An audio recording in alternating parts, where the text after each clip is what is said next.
ജീവിത സ്വപ്നം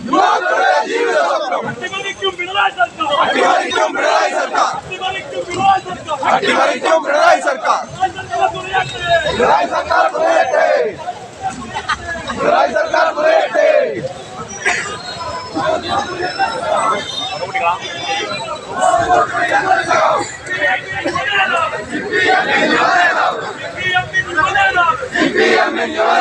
നാട്ടില് മുഴുവൻ പാട്ടായേ, നാട്ടില് മുഴുവൻ പാട്ടായേ. അയ്യയ്യേ ഇത് നാണക്കേട്, അയ്യയ്യേ ഇത് നാണക്കേട്. കോടികൾ കത്തൊരു അഴിമതിയേൽ, കോടികൾ കത്തൊരു അഴിമതിയേൽ.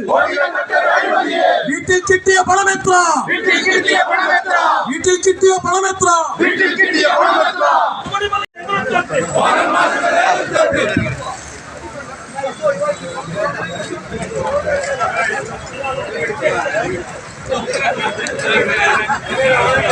കാര്യത്തിൽ കൃത്യമായിട്ടുള്ള സമഗ്രമായിട്ടുള്ള അന്വേഷണം ആവശ്യപ്പെട്ടുകൊണ്ടാണ് ഇത്തരത്തിലുള്ള ഒരു മാർച്ച് BJP കോഴിക്കോട് ജില്ലാ ഘടകം സംഘടിപ്പിച്ചിട്ടുള്ളത്.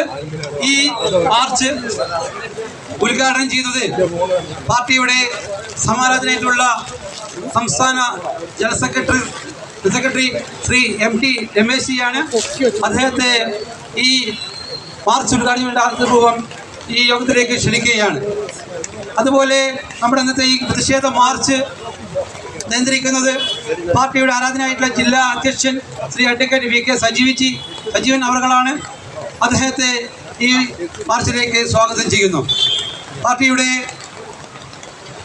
OBC മോർച്ച ശ്രീമതി രമണിഭായി, പാർട്ടിയുടെ ജില്ലാ ഭാരവാഹികൾ, മോർച്ച ഭാരവാഹികൾ, ഈ പ്രദേശത്തെ നല്ലവരായ നാട്ടുകാരെ എല്ലാവർക്കും നമസ്കാരം.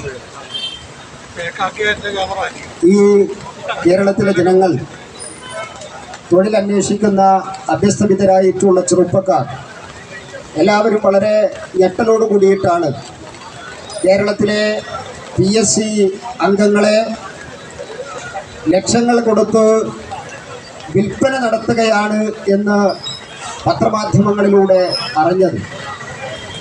നേരത്തെ ഇടതുപക്ഷത്തിലെ ചില ഘടകകക്ഷികൾ 60-65 ലക്ഷം രൂപയ്ക്ക് PSC അംഗത്വം വിറ്റതായിട്ട് അതാത് പാർട്ടിയിലെ തന്നെ ചില നേതാക്കന്മാർ പുറം ലോകത്തോട് വിളിച്ചു പറഞ്ഞിരുന്നു.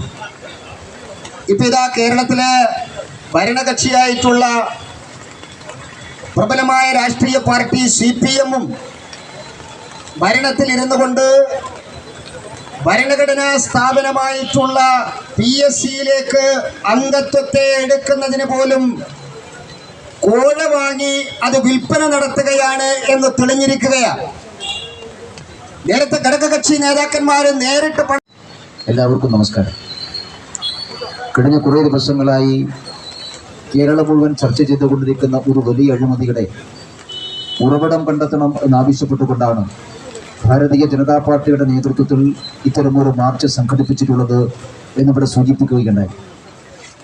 PSC-യുടെ വിശ്വാസ്യത കഴിഞ്ഞ കുറേ കാലമായി ജനങ്ങൾക്ക് നഷ്ടപ്പെട്ടുകൊണ്ടിരിക്കുകയാണ്. അതിന് പല കാരണങ്ങളുണ്ട്.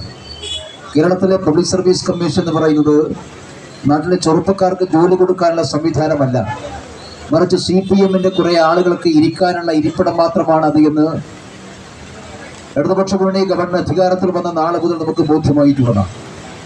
അതുകൊണ്ടാണ് PSC-യുടെ വിശ്വാസ്യത ഓരോ ദിവസം കഴിയുന്നവരും നഷ്ടപ്പെട്ടുകൊണ്ടിരിക്കുന്നത്.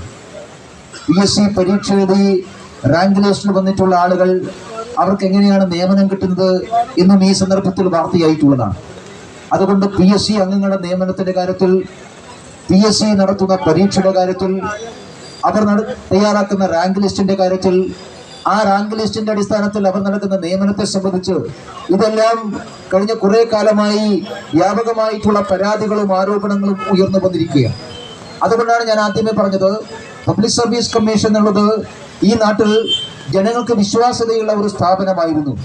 നാട്ടിലെ ചെറുപ്പക്കാരെല്ലാവരും വലിയ പ്രതീക്ഷയോടുകൂടി നോക്കിയിരുന്ന ഒരു സ്ഥാപനമായിരുന്നു. ആ സ്ഥാപനത്തിന്റെ വിശ്വാസ്യതയാണ് പിണറായി വിജയന്റെ ഗവൺമെന്റ് അധികാരത്തിൽ വന്ന നാള് മുതൽ തകർത്തിട്ടുള്ളത്. അതിന്റെ ഏറ്റവും ഒടുവിലത്തെ ഉദാഹരണമാണ് PSC അംഗത്വത്തിന് നിയമിക്കാൻ വേണ്ടി CPM-ന്റെ നേതാക്കന്മാർ കോഴ വാങ്ങിക്കുന്നു എന്നുള്ള ആരോപണം ഉയർന്നു വന്നിട്ടുള്ളത്. അതിന്റെ പിറകിൽ പ്രവർത്തിച്ച നേതാക്കന്മാർ ആരൊക്കെയാണ് എന്ന് ജനങ്ങൾക്കറിയാൻ അവകാശമുണ്ട്. ആ അവകാശമാണ് CPM നിഷേധിക്കുന്നത്. ഇപ്പൊ CPM-ന്റെ ഒരു ലോക്കൽ കമ്മിറ്റി മെമ്പർ അദ്ദേഹത്തെ CPM പുറത്താക്കിയിരിക്കുന്നു. എന്തിനാണ് പുറത്താക്കിയത് എന്ന് ഇതേവരെ പറഞ്ഞിട്ടില്ല. CPM-ന്റെ വിശദീകരണ കുറിപ്പിലുള്ളത് പാർട്ടിക്ക് അവമതിപ്പുണ്ടാക്കുന്ന രീതിയിൽ പ്രവർത്തിച്ചത് കൊണ്ട് അയാളെ പുറത്താക്കി എന്നുള്ളതാണ്. എന്താണ് പാർട്ടിക്ക് അവമതിപ്പുണ്ടായത്? ആ കാര്യം കൂടി ജനങ്ങളോട് പറയണ്ടേ? മിനിമം CPM പ്രവർത്തകന്മാരോട് എങ്ങനെ പറയണ്ടേ? എന്തിനാണ് നിങ്ങളൊരു ലോക്കൽ കമ്മിറ്റി സെക്രട്ടറിയെ, CITUവിന്റെ ജില്ലാ തലത്തിൽ പ്രവർത്തിക്കുന്ന ഒരു പ്രവർത്തകനെ എന്തിന്റെ പേരിലാണ് മാർക്സിസ്റ്റ് പാർട്ടി പുറത്താക്കിയത് എന്ന് ജനങ്ങളോട് പറയാനുള്ള ബാധ്യത CPM-നില്ലേ?